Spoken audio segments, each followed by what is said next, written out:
Hi friends, welcome back to Revathi vlogs. మా ఛానల్ని first time చూసేవాళ్ళు సబ్స్క్రైబ్ చేసుకొని పక్కన ఉన్న బెల్ ఐకాన్ నొక్కండి. మేము చేసే ప్రతి రెసిపీ అండ్ వ్లాగ్ మీకే ముందుగా నోటిఫికేషన్స్ అయితే వస్తాయండి. హాయ్ ఫ్రెండ్స్, అందరు బాగున్నారా?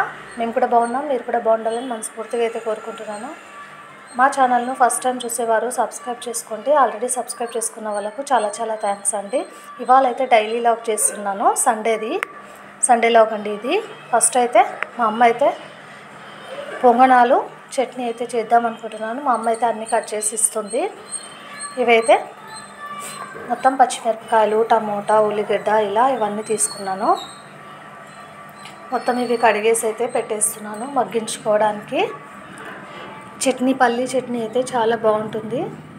పొంగనాలు అయితే చేద్దాం అనుకుంటున్నాము. డైలీ దోశ, ఇడ్లీ తిని బేజారు వచ్చింది కాబట్టి ఇదైతే చేస్తున్నానండి.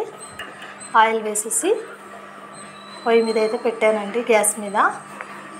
ఇదైతే మగ్గుతూ ఉంటుంది. అలానే ఒక ప్యాన్ అయితే పెట్టాను, పక్కనే అలానే పాలు కూడా కాచి పెట్టాను. చూడండి మగ్గిపోయింది. చట్నీకి అయితే ఇక్కడ పొంగనాలకైతే పిండిలో ఆల్రెడీ మా అమ్మ అయితే కలిపేసి పెట్టింది. ఉప్పు, సోడాపొడి. చూడండి అప్పుడే పొంగింది. చూడండి ఇలా ఉంటుంది, చాలా టేస్టీగా ఉంటాయి పొంగనాలు. ఇప్పుడైతే ప్యాన్ పెట్టుకొని ఆయిల్ వేసుకొని పొంగనాల్లోకి చిన్నగా కట్ చేసి అయితే పెట్టేసిందండి మా అమ్మ. ఆనియన్స్, పచ్చిమిర్చి ఇలా ఇవైతే మగ్గించుకోవాలి ఆయిల్లో మగ్గించుకుంటే ఈ పొంగనాల టేస్ట్ అనేది వేరే ఉంటుంది. అప్పుడే చూడండి ఆయిల్ వేసేసి ఇవి కొద్దిగా ఉప్పు వేస్తే త్వరగా అయితే మగ్గుతాయండి. ఈ పొంగనాలు అయితే మీలో ఎంతమందికి ఇష్టమో కమెంట్ అయితే పెట్టండి.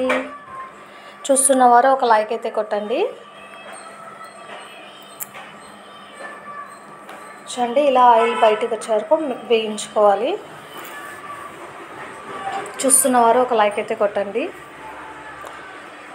ఇప్పుడైతే బ్రష్ చేసి వచ్చి పాలైతే తాగుతున్నా అండి, బురుగు వేసుకొని. మీలో ఎంతమంది ఇలా తాగడం ఇష్టమో కమెంట్ అయితే పెట్టండి. ఇప్పుడైతే చట్నీకి అయితే వేసేసుకోవాలి. మొత్తం అది మగ్గించుకున్న ఆనియన్, పచ్చిమిర్చి అయితే పిండిలో వేసి అయితే మా అమ్మ కలిపేస్తుంది. ఓ పక్క నేను చట్నీకి అయితే పెడుతున్నా అండి. చట్నీకి అయితే గుడ్డలు, కొద్దిగా పచ్చి కొబ్బరి, మగ్గించుకున్న ఆనియన్, టమోటో, పచ్చిమిర్చి అవన్నీ అయితే వేసేసి మిక్సీ అయితే పట్టేసాను. ఇప్పుడు తిరువాత అయితే పెడుతున్నా అండి. ఇలా తిరువాత అయితే పెట్టేసి చట్నీ అయితే అయిపోయింది. చట్నీ అయితే ఇలా నీళ్ళగా చేసుకోవాలి, చాలా బాగుంటుంది. ఇలా చట్నీ అయితే వేసేసి పక్కన పెట్టుకోవాలి. అలానే పొంగనాల పిండి కూడా రెడీ అయింది కదా, ఇంకెందుకు ఆలస్యం, పొంగనాలు అయితే వేసేసుకుందాం.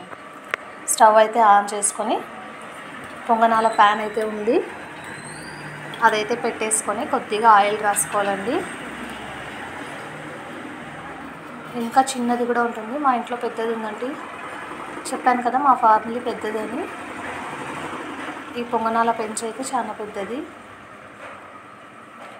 ఇలా మొత్తం ఆయిల్ అయితే రాసుకొని నిదానంగా పొంగనాలు అయితే వేసుకోవడమే. చూడండి మీలో ఎంతమందికి ఇష్టమో కమెంట్ అయితే పెట్టండి. చూడండి గరిట అయితే వేరే పెట్టింది మా అమ్మ, అందుకోసం అది వేసుకోవడానికి ఇబ్బంది అయితే ఉంది. అది దోశ వేసుకోవడానికి అయితే చాలా బాగుంటుందండి. ఇలా మొత్తం వేసి కొద్దిసేపు మొయ్యాలి. అప్పుడు అది ఆవిరి పట్టుకొని మరి ఒకవైపు తిప్పేసుకోవాలి. ఇలా పొంగనాలు అయితే రెడీ అయిపోతాయండి. మా ఛానల్లో ఫస్ట్ టైం చూసేవారు సబ్స్క్రైబ్ చేసుకోండి. ఆల్రెడీ సబ్స్క్రైబ్ చేసుకున్న వాళ్ళకు చాలా చాలా థ్యాంక్స్. చివరి దాకా చూసైతే నాకు సపోర్ట్ అయితే చేయండి. చూడండి ఇలా తిప్పేసుకోవాలి. యమ్మీ టేస్టీ పొంగనాలు అయితే రెడీ. దీన్ని చట్నీతో సర్వ్ చేసుకుంటే ఉంటుందండి, చాలా బాగుంటుంది. అంటే ఒక ప్లేట్లో అయితే సర్వ్ చేసుకుందాం. చట్నీ వేసుకొని పొంగనాలు అయితే తినడమే. ఇదైతే సండే వ్లాగ్ అన్నా కదండి, ఇవాళ అయితే మహావీర్ జయంతి అని చెప్పేసి మా ఇంటి దగ్గర చాలా బాగా చేస్తారండి. సేట్ వాళ్ళు జైన్స్ అంటారు కదా, వాళ్ళైతే చాలా బాగా చేస్తారు ఈ పండుగని. మొత్తం డ్యాన్సెస్ అలా చేస్తూ ఉంటారు. మీకు అది కూడా చూపిస్తున్నాను.